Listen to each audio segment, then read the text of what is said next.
Aquarius, it's Dr. Leona coming at you for your weekly reading. Now, today I'm using a new deck. It's called the Spirit Song Tarot Deck by Leona, and it's very early in the morning. I'm hopeful that I won't get much noise.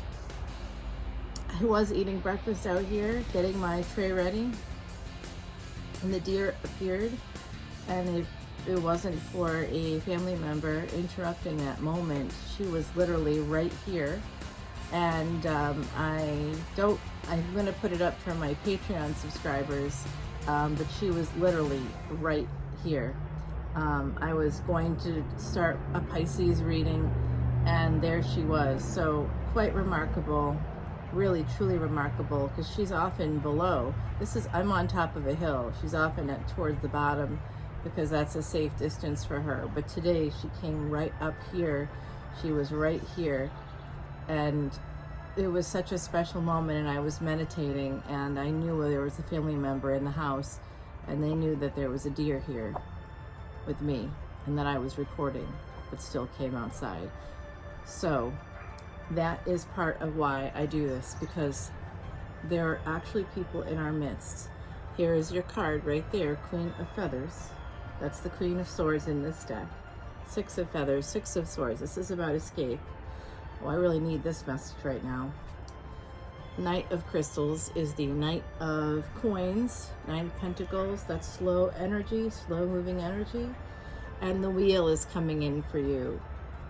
The Wheel of Fortune, number 10, that is the beginning and ending of cycles. So it does look like you're going to be escaping a situation, perhaps like me, where you have to deal with people who are pretty much everyday sociopaths, joy stealers, joy killers. King of Crystals, this is the King of Coins. That could be your energy, because my beautiful Aquarians, if you're a tropical Aquarius, you could be Vedic Capricorn if you're in the first 24 degrees of your sign. 5 of Feathers is the 5 of Swords. There is someone in the collective. This is for a general collective reading for Aquarius Sun, Moon, planetary placements, as well as North and South nodes, and ascendants. So this is a big collective that I read for, because anybody, I wish I could plug you into my brain like the Matrix there, because you really need to get your Vedic astrology chart done. Vedic astrology literally can help you understand your entire life.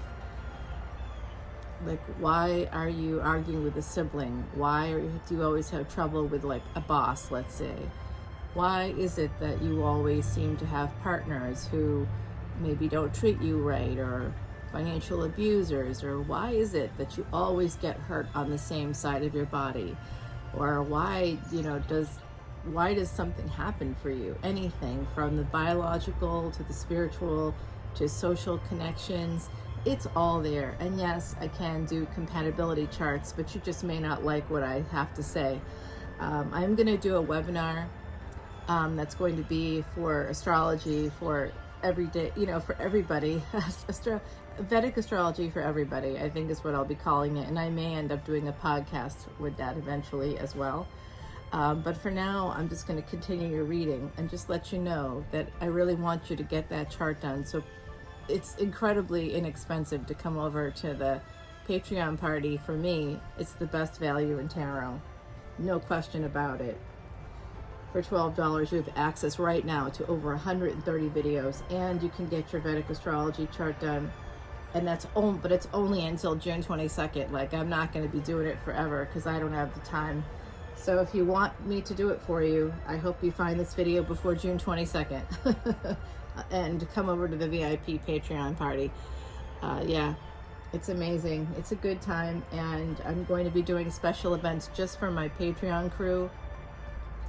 And I don't care if that's, literally, I don't care if that's 10 people, 15 people, 25 people, whatever it is at that moment in time, 150, 1,000 people, 3,000 people. I don't care what that number is, because I know other readers, and some of them are like, why are you offering these things? It's because I'm doing this for reasons that have to do with helping people push through the negative karma that we've all experienced globally as a global community. It's caught up to us and we need to understand how to push through that.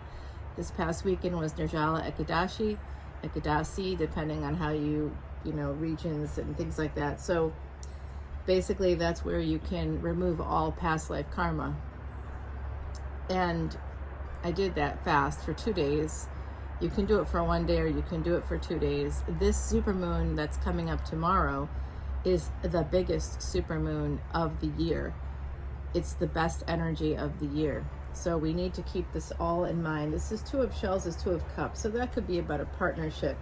Someone walked away, and I think it's this King of Pentacles here. And that could be with the tiger. It does make me think of Year of the Tiger. That's kind of coming to mind, which I believe is, oh darn it, it's 1986 for sure, 1974, 1986. When would the next one have been? 1998 maybe, 99. I have to look that up.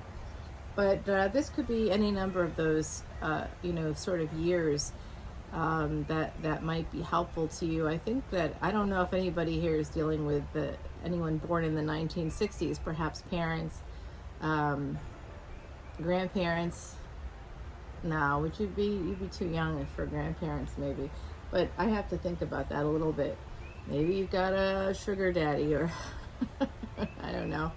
I don't know. What do I know?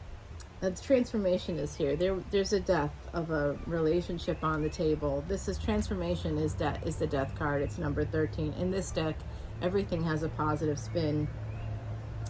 Like the Five of Feathers, which is the Five of Swords, which is typically defeat and victory. There's been conflict, and after a battle, someone is the victor, but they're not happy about it. It's like divorce, basically.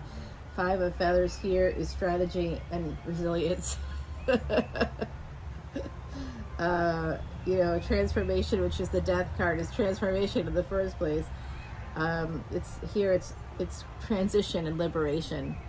So in Vedic tradition, the 12th house is Pisces, and that's the 12th house. That's the house of loss, because it's typically the house where moksha, or liberation, happens, and that means liberation from our physical body, from materialistic concerns.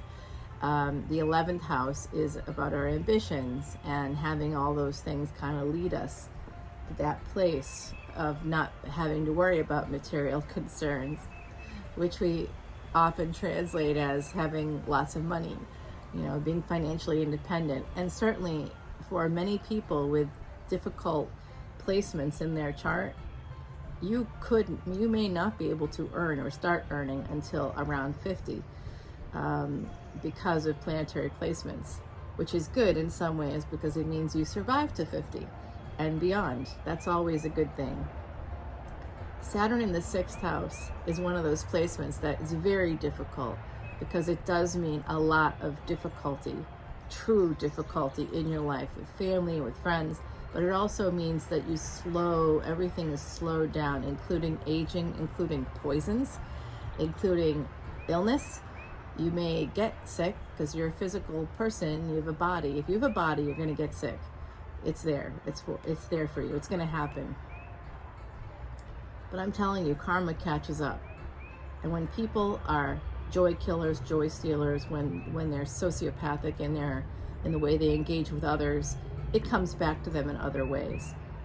You may not always see it, but I tell you, I have seen it like incredible amounts of times. 909, as I said, that it comes back to them in incredible ways. That's about completion. It's really, really, really interesting to me how it can happen in these ways. And that's part of why I'm doing this. I get exhausted after I do readings. I can only do about 3 readings a day. I have done more than that in a day, and I just can't move for like 2 days after that. So, yep, here we go. This looks like 6 of crystals is the 6 of coins. So I do think it's interesting because we had Knight of crystals here, Knight of coins, 6 of feathers. You're going to be escaping the slow energy. and that's part of the wheel of fortune turning for you. This person, if this isn't you, they have regrets. And you know, I can tell you, it can be like in work as well. It doesn't have to just be, because crystals are coins.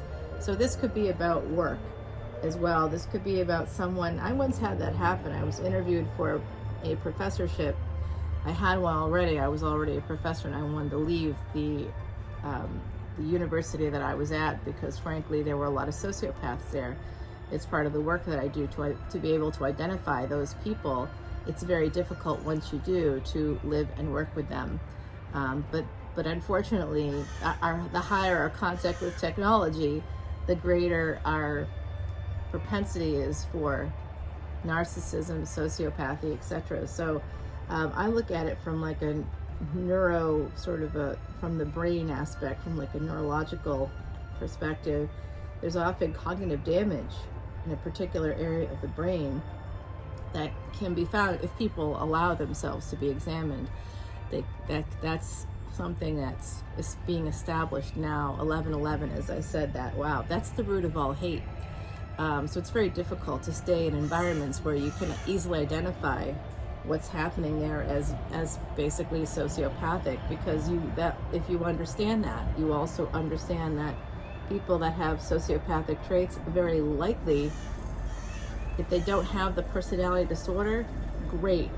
Then they're just, they're not self-aware, they're entitled, whatever it is, their issues are. Deep insecurity is always at the root of these things.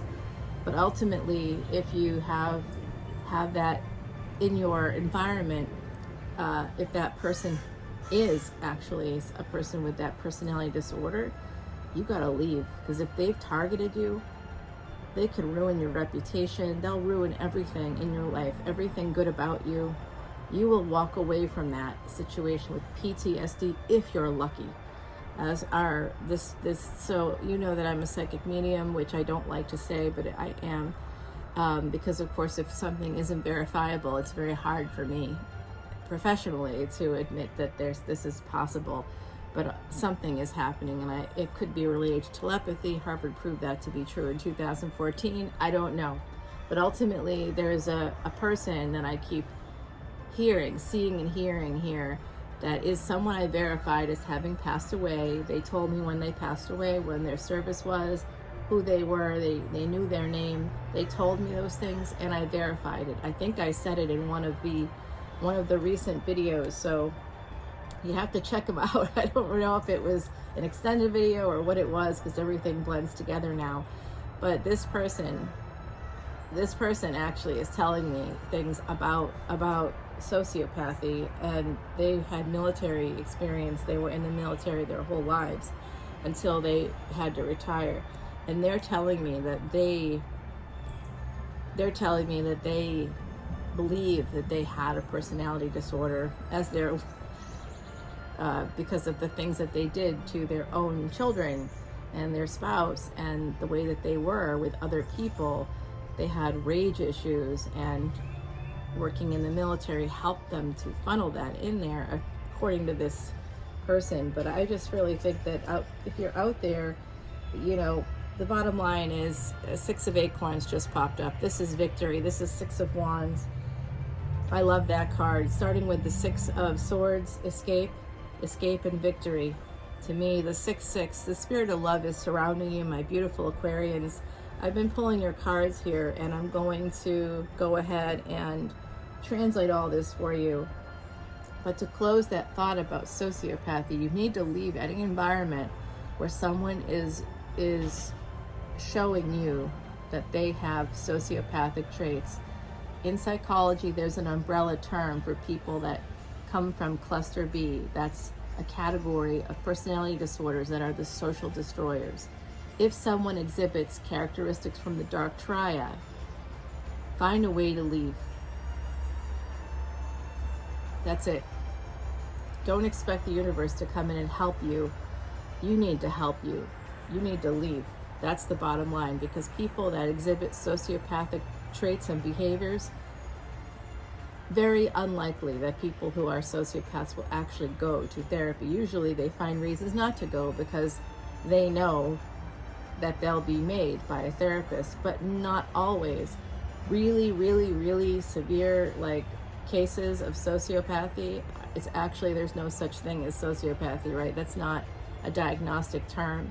It's not even within the DSM, which is the Diagnostic and Statistical Manual of Mental Disorders. If you want to know what that actually is, it is a variation of psychopathy. That's what sociopathy is. When someone has psychopathy, they're very, very impulsive. They may do things very quickly. They'll cut people out without even thinking about it. They don't care about your feelings. They can't connect with you emotionally. They may have the ability to have lots of affairs just because they want to. So, you know, it gets a little bit muddled when we're talking about sex positivity and sociopathy or psychopathy in terms of affairs. So people can be sex positive and be in committed relationships, and if they decide that they need to exercise some part of themselves that they're not able to get from the partner, they can talk to the partner about that. It can be very honest and open. People may not want it or like it, but it's not so psychopathic to tell a partner, hey, I'm not getting what I need here. Let's work on this together. And if you actually, you know, if that partner is open to that, of course, then great. If they're not open to it, you have the option of leaving and moving on to someone who is, or to someone who can fulfill the needs of someone that is sex positive. So there's a lot of that doesn't make you a sociopath just because you're sex positive, is my point here. What makes people sociopathic is having lots and lots of affairs with others and not even caring. But they're not sociopaths if, in fact, they're being abused by the partner that they're, quote unquote, stepping out on. So if that partner is a sociopath, part of a reaction to that could be, so you can see how things can be easily muddled. It really takes a professional to sort this all out. But one of the problems is that a lot of therapists are actually empaths. They couldn't do that work. And so one of the targets of psychopaths and people who have any personality disorder or any traits from personality disorders within that dark triad, the cluster B, those people target empaths. So there's a lot of therapists out there who kind of approach things in ways that I think are, you have to be trained in something called DBT, or dialectical behavior therapy. Is there hope for sociopaths? Sure there is. Of course there is. They're just people. They're not monsters. But they could kill you. They could hurt something like a deer that loves you, or that you love, a wild animal, a pet, if you have a beloved pet. That's one of the signs of someone with NPD. They disappear living things. That's psychopathy. Saying that someone's a sociopath almost kind of devalues the fact that they're actually a psychopath, and having psychopathic traits is terrifying. Get out if you're experiencing anything like that here, okay? I don't think so. It does look like somebody walked away. There was a lot of conflict in a relationship with perhaps this King of Crystals, this King of Pentacles, and it looks like it ended the relationship, ended it. And then Six of Crystals is someone wants to come back in. That's Six of Pentacles. Someone wants to communicate with you. I'm seeing you as the Queen of Shells. This is the Queen of Cups right here. Ace of Crystals, Ace of Pentacles. You have a family with this person. Nine of Feathers. So you're very anxious. You might be having some sleepless nights. You are dealing with a prickly customer with the porcupine here.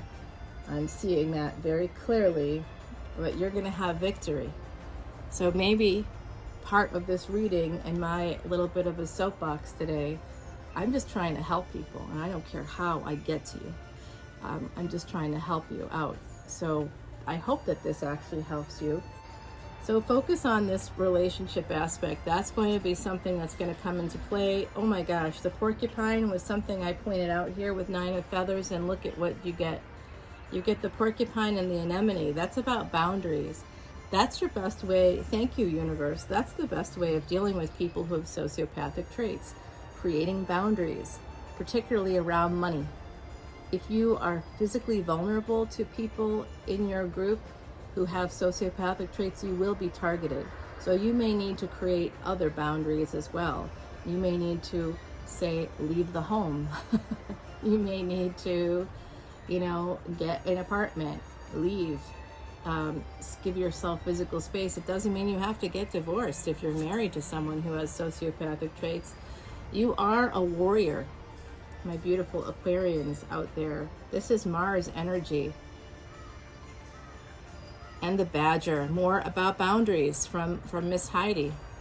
Respecting boundaries yet headstrong, badger moves at his own pace, meeting challenges head on with determination and grace. And you also had, this makes me think about the Knight of Crystals here.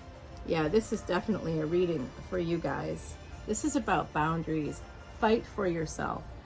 It's not a coincidence that I started talking about those things here in this video. I'm going to be taking this to the other side. If you want a free reading, put the comment in the comments below what you liked about this video, and the words Mardi Gras. All that information is in the description box below. Make sure to come on over to the Patreon party. That's the only place you're going to find extendeds that are new. I may at some point put old extendeds up, only because Patreon is going to make me unload some of it. I have so much video content. I literally produce. It's 14 videos a week. That's all exclusive to Patreon. So you multiply that yourself. Okay, it's a lot of videos every single month, and you get it. All of it right now. If you come over, you can have access to over 130 videos. It's wild. I'm telling you, I have a big event coming up. Tickets are available on Eventbrite. Today I'm dropping my latest podcast, and that is called Traveling Amongst the Stars. That's going to talk about the supermoon that's coming up tomorrow. It's the biggest, brightest one. When I'm recording this, it's coming up on the 14th. Unfortunately, this video for my beautiful Aquarians, this comes up for you after the supermoon. So I'm hopeful that, at the very least, you're coming over to the Patreon party and you can get all kinds of bonus material. And I'm happy to talk to you, engage with you. If you have questions about your chart, until June 22nd, I'll do your chart. After that point, I'm not doing it anymore. I might revive it again if I get a whole bunch of people. Because sometimes on YouTube, people don't see videos for like a month or two, and then they find it, and then they're like, "Oh, hey, I didn't know." So I might like extend it for individuals that come over after the 22nd, but I don't think so because of time. It's about time for me. So right now it's through June 22nd. If I do bring it back again, it might be until like the fall, like later fall, if it happens at all. Maybe in 2022, it might be not until next year. But the free personal reading is something that I do for every 1,000 subscribers. So that is on until June 22nd. That's when I announce the winner. So if another 1,000 subscribers, it does look like we're heading in that direction. So very excited about that. I thought it was bots. I guess it's not bots. All right, my beautiful Aquarians, come with me over to the other side, the flip side on Patreon, the party. Join me there, and I'll see you very soon. Until next time, take care.